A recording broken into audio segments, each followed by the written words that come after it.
like totally like showing off my brown for me. Like you didn't even say hi. Say hi. Oh, hi, everybody. So Amos, first, I would like to officially welcome you to the land of no privacy, where anything that is said, thought, assumed, or insinuated about you can and will be held against you in the court of public opinion and may be highlighted on social media and in poorly written articles full of half-truths, lies, and straight. Hope you're ready. That was the best beginning to a newscast I have ever heard in my life.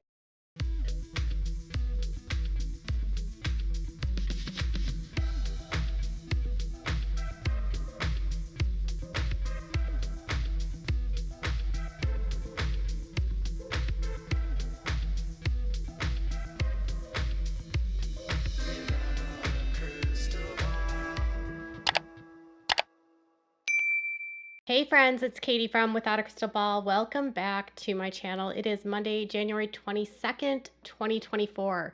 If you watched Friday Night with Friends on Meri Brown's Instagram, you know that she introduced her new boyfriend, Amos. And we learned that Meri pursued him, that he's not 6'6", he's 5'9", he's not a pilot. He just wanted to be friends, and then he agreed to be her boyfriend, or I don't know how that all worked. He said that he has 3 ex-wives, though court records say that he has 4. And then Meri joked that she has 3 ex-sister wives and a husband, so she said that she beat him. And overall, it was a funny introduction to Amos. And he even acknowledged that Meri has red flags of her own.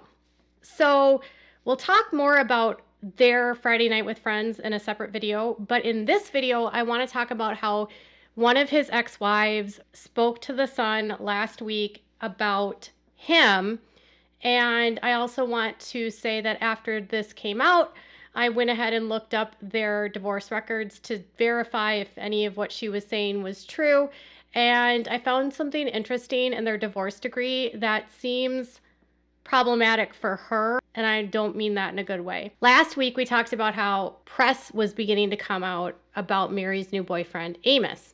And In Touch did 2 separate articles, one which basically outed his name, and and also said that he had filed for bankruptcy. And then the next article said that he had 4 ex-wives, and then it detailed that he was married to a woman named Tracy, Shannon, Christine, and Jen. And the divorces spanned from 1998 till 2021 was the most recent. And that was all that they had. They didn't have any information about the relationships. They didn't have any information about the divorces. That's just what they shared. Well, once the name was put out into the media, The Sun did their own legwork. And last week I said that it seemed like someone from like Cody's side likely gave them the last name, because if they would have been talking to a wife, like say if In Touch would have been talking to an ex-wife, then that ex-wife would have said, I'm an ex-wife, and they would have provided details about the marriage, and they didn't. Well, The Sun speaks to an ex-wife who wants to be anonymous, which is again kind of weird, being that there only can be one ex-wife in this case simply because of the timeline. And when you look at what she says and then you look at the divorce filing, which again, I don't think I ever would have looked at this had I not read this article, and me being an investigative journalist wanting to verify. At the end of the day, Meri is an adult woman. She can make the decisions she wants to make. She has been catfished in the past. She has been married to a narcissist in the past. And so she could be repeating patterns, or she could be finding anew. Let's dive into the article by The Sun and what the findings from the divorce say. Before we dive into today's topic, make sure you give this video a thumbs up. Make sure to subscribe to my channel if you haven't subscribed, and click on the bell so you never miss a video. Okay, so the article says, fangirl obsessed. Sister wives Meri Brown's new boyfriend, Amos Andrews, wanted to date the reality star before meeting ex-wife claims. And then the quote says, I think he's really opportunistic. He's looking for someone for a payday. Okay, so they claim that he wanted to meet Meri before he met her, and that he wanted to date her before meeting her. So this would not have been an ex-wife that was from 1998, 2000, or 2004, because the show wasn't on the air yet. So this is his most recent ex-wife. All right, so it says, this is what The Sun said. It says, In Touch first reported that he had been married 4 times before his relationship with the reality star. The Sun has learned that right before dating Meri, he was dating someone else, according to one of his ex-wives. The timeline of when he broke up with his ex and how and when exactly he met Meri is unclear. However, an ex-wife who wishes to remain anonymous out of privacy concerns, or maybe a restraining order, told the U.S. Sun that Amos had his eyes on the Sister Wives star as well as other celebrities. She claims he knows Meri. He watched the show when we lived in Las Vegas. He wanted to find where she lives so he knows who she is. Without knowing how Meri and Amos met, she went on to say, I wouldn't be surprised if he took his ex to the bed and breakfast, Lizzie's Heritage Inn, just to run into her to make that chance encounter. Now, on her Friday Nights with Friends, she said that she reached out to him. I don't know how they met, but that she says she pursued him.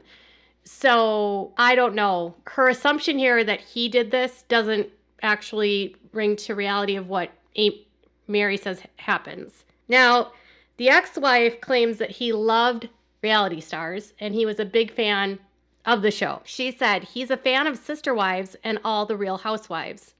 That's a really interesting habit for a man. I don't know many men that are fans of these shows, but what do I know? Some guys are, but my husband can't stand either one of them. When we lived in California, a lot of times we would go to Coto de Casa, and he would try to find where the housewives lived, referring to the gated community in Orange County. He's kind of a fangirl obsessed. He would love to run into people like that. But then if she says that we would go, doesn't it kind of make her fangirl obsessed too? I'm just playing devil's advocate here, because if they're going together to Coto de Casa, they're both looking for them. And then she said, we once saw Tamara at Bed Bath & Beyond, and he wanted to go up to her. And I was like, let her be. She's shopping. When asked if it was Meri specifically he wanted to date, or perhaps another sister wife such as Christine or Janelle, the ex said that it's more about the opportunity of dating someone with that much money and power. She said, I think he just looks at the opportunity. I think he's really opportunistic and looking into someone that's been in a relationship that maybe didn't get the attention, and he comes in and provides all that attention and seems like this knight on a white horse. She continued to say of her ex that she thinks he is simply looking for someone for a payday, and that she was unaware of what his current job was, but says that he has had many jobs during the course of their marriage. The Sun is also trying to claim that he's been married more than 4 times, but I don't know about that. More marriage and divorce records are public record, and they would be uncovered if there was more than 4. The ex-wife said that she did not find out how many marriages he had until divorce proceedings, and said that he was engaged multiple times and many women were in and out of his life. He also has 3 adult children from past marriages. Then the ex said, when the ex had learned that Amos was dating Meri, a relative saw the TV personality's post on social media and passed it along. The shock when I got the picture, my mouth dropped. I was like, oh my gosh, he's going after someone else at a much higher level. When pressed for more information, she described him as a narcissistic and controlling individual who became extremely jealous of a relationship she had with a family member. He accused me numerous times of cheating on him. I was just over the controlling. She said that she's also shocked that he went after someone with that level of fame due to his personality. She said, I think he likes to stay low key so that he can continue to do this to multiple people. They attempted to reach out to Amos and received no comment. So ex-wife says he's controlling and narcissistic. She divorced him because she was just over it, that he knew who Meri was and wanted to date her. But then it's just the opportunity of who he can date, that he liked the housewives, he likes sister wives, and he has always been attracted to reality stars. This would not be the first sister wife to get pursued by someone. I mean, David's daughter, Katie, basically admitted that she manifested their relationship because she was a fan of Christine and wanted her dad to date Christine. And certainly you'd have to live under a rock to not know who these women are, especially if you're living in Utah. The sister wives in the state of Utah are extremely well known. And I just would find it hard to believe that he didn't know who she was. And when on the Friday Night with Friends, he kind of played coy like he didn't know. And he certainly didn't know all of their inside jokes, but I didn't necessarily believe that he didn't know who she was. It would be kind of hard for him not to. It's always hard to take an ex-wife's point of view and perspective because you have no idea what happened in their marriage. We have no idea if she was being accused of cheating because she was cheating, or if that's just because he's controlling and narcissistic and he was cheating. We have no idea if he was a fangirl of reality shows because that's what she says. But then she also admits that she is going there with him to look for these reality stars too. So it's not just him that's doing it, but it's also her.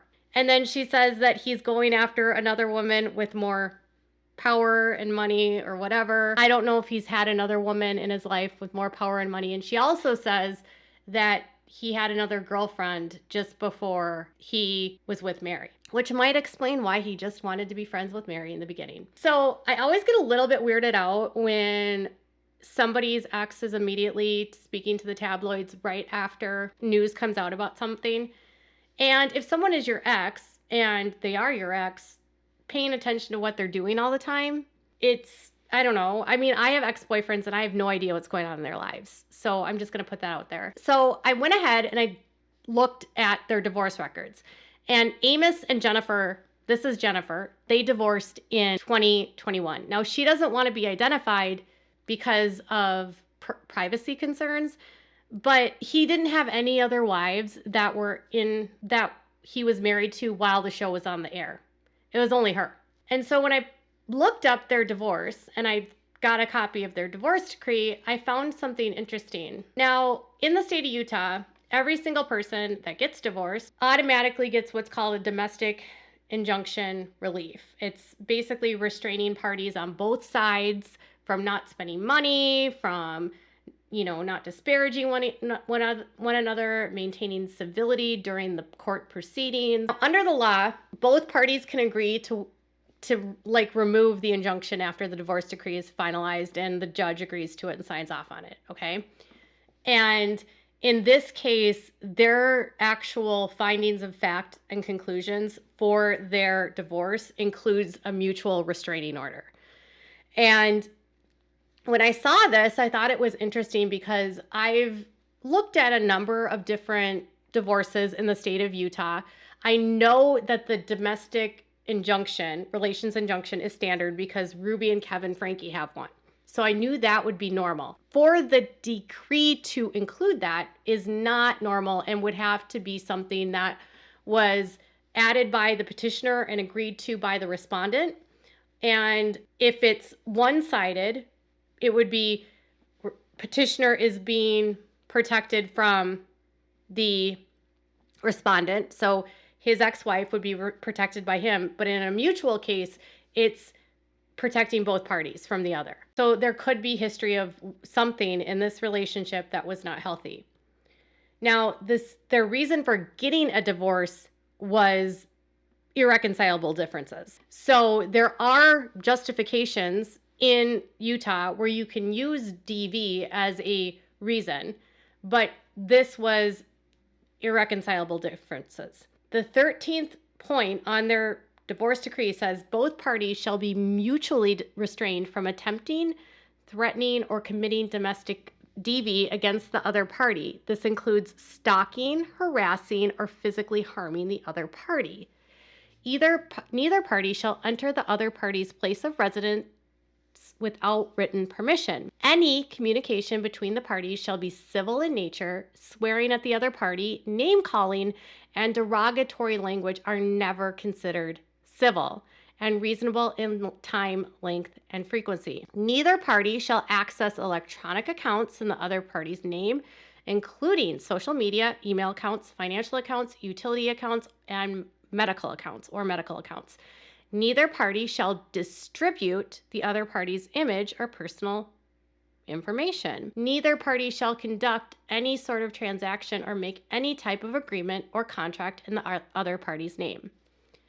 Now, this is a mutual restraining order, okay, for both parties. So both are restrained. It's not she's protected from him. It's they're restrained from doing this to each other, which means there could be a history of volatility in their relationship. What I think is odd is that point number 1 under A says harassing, and going to the tabloids and telling private information about your marriage with this person that's disparaging to him could actually be considered harassing. And she did it anonymously, probably because of this restraining order. That's the only thing I can assume, because it doesn't take a rocket scientist to realize his most recent divorce was when the show was on the air.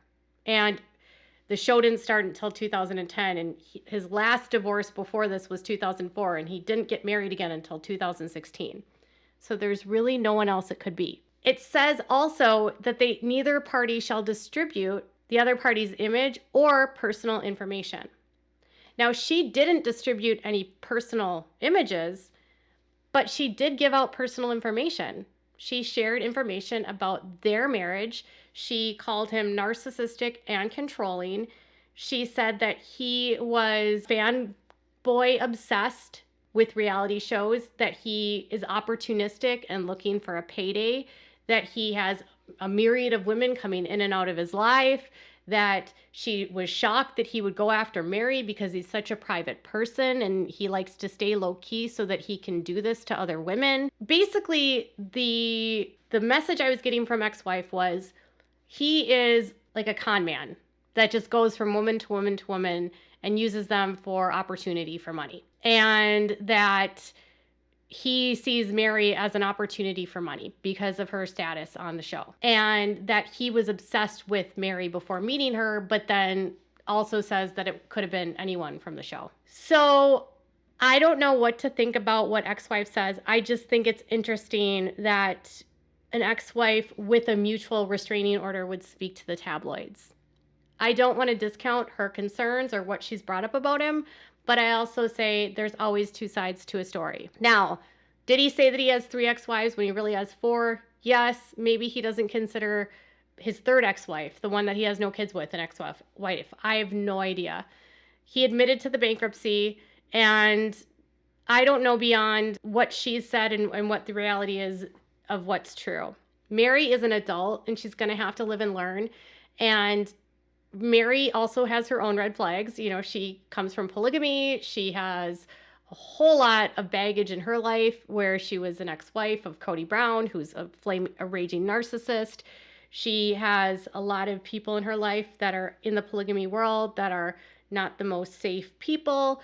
She is been catfished in the past and has fallen prey to people and has not always looked to see the red flags.